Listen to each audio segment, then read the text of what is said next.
Eu chamo-me Manuela Reis, venho do Departamento de Sociologia, fiz a minha tese de doutoramento na área de Sociologia e, como podem ver, o título da minha tese tem um nome um bocadinho impróprio para uma apresentação desta natureza.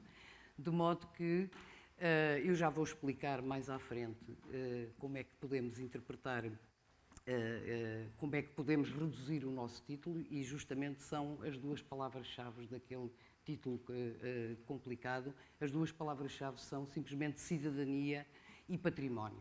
E também podia dar ainda um outro título à minha tese. Eu roubei ali um título a um eminente historiador de arte. Já passou o tempo.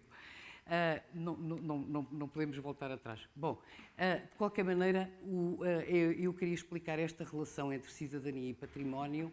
Não tive tempo de mostrar de falar sobre o quadro anterior, mas ele será explicado ao longo da apresentação, e tem a ver precisamente com três eixos fundamentais que eu quis trabalhar na minha tese. Por um lado, a ideia de que o crescimento dos sítios patrimoniais que nós assistimos nos últimos anos mudou substancialmente o sentido e a matéria, quer do património, quer da cidadania. Nós temos uma primeira análise desta matéria, que é a ideia de que o património cresceu, aumentou, passou a incorporar mais objetos e mais bens materiais, e isso fez com que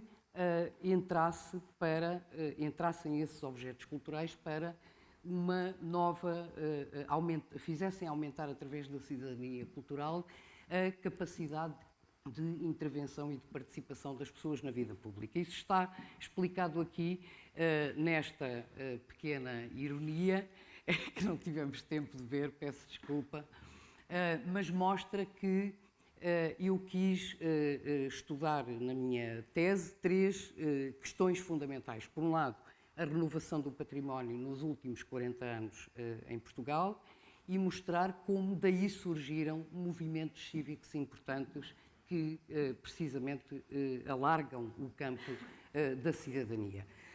Vou expor muito rapidamente os três principais contextos da minha investigação, que são em termos da modernização social, da modernização cultural e do aumento de visitantes e de públicos do património. Relativamente à primeira questão da modernização social, o que nós tínhamos, eu peço desculpa, estou um bocadinho atrasada aqui na minha exposição, nós temos estudos em Portugal que procuraram, sobretudo, analisar e estudar a modernização da sociedade portuguesa com base no desenvolvimento dos direitos políticos e económicos. Eu quis acrescentar alguma coisa a isso e trabalhar um aspecto que está menos trabalhado, que é o da área dos direitos culturais, e mostrar como os direitos culturais são hoje um aspecto importante para a revitalização da democracia em Portugal. Detetei alguns déficits, aquilo que eu chamei déficits de investigação, e que têm a ver precisamente com o património e a cidadania. Por um lado, o património monumental é o que está mais bem estudado em Portugal, mas os novos patrimónios não têm sido objeto de grande investigação. Isso faz com que a ligação do crescimento dos objetos patrimoniais à cidadania e à expansão dos direitos culturais e à existência de novas causas políticas também não tenham igualmente beneficiado de um grande desenvolvimento.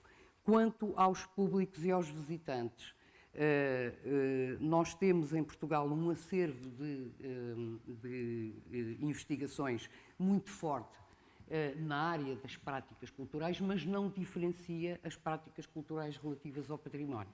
Bom, utilizei metodologias quantitativas, qualitativas, embora o meu estudo incida mais na base dos inquéritos de natureza quantitativa, porque era necessário construir uma visão global sobre esta nova questão.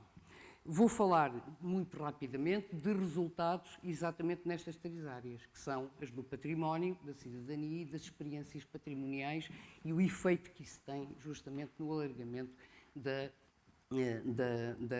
cidadania. Quanto aos processos de patrimonialização, eu acho que há 3 palavras que caracterizam este processo em Portugal. Por um lado, a internacionalização. Por outro, a internacionalização no sentido de que Portugal precisava de adequar os símbolos da sua identidade nacional aos valores da democracia, aos valores de liberdade, democracia, tolerância. Por outro lado, no campo da cidadania, há uma relação forte entre o crescimento e o interesse e a adesão da população aos bens patrimoniais e tem uma contrapartida que é o facto de se desenvolverem, fazer desenvolver e fazer aparecer grupos políticos muito mobilizados que têm as questões do património, que giram à volta das questões do património e das chamadas novas questões políticas, novas questões sociais, como as minorias étnicas, o ambiente, o direito dos animais e por aí fora. Relativamente aos públicos e aos públicos do património, também a minha pesquisa detectou algumas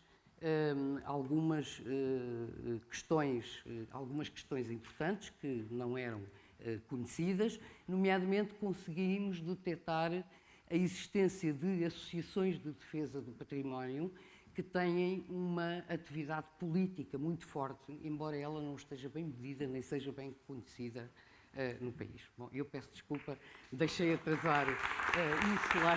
Muito obrigada pela vossa atenção. Ok.